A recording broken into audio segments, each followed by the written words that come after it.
નમસ્કાર દર્શક મિત્રો, આપ જોઈ રહ્યા છો TV9 ઇન્ડિયા। હવે જોઈએ અગત્યના સમાચાર।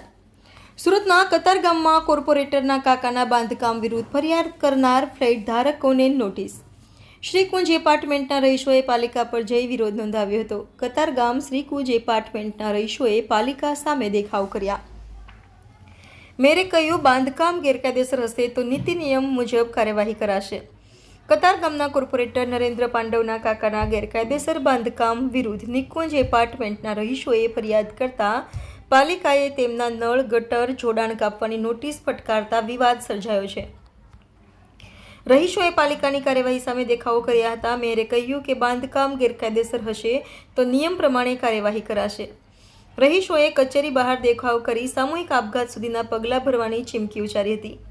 શ્રીકુંજ સોસાયટીના હોદ્દેદાર રમેશ પિંગરાળિયાએ જણાવ્યું હતું કે શ્રીકુંજ પાસે માર્જિન કવર કરી બની રહેલું બાંધકામ તોડી પાડવા વિડીયો સાથે ફરિયાદ કરવા છતાં કાર્યવાહી કરાઈ ન હતી। અમારા એપાર્ટમેન્ટને ફાયર NOC મુદ્દે 3 દિવસની મુદત સાથે નોટિસ ફટકારાઈ હતી।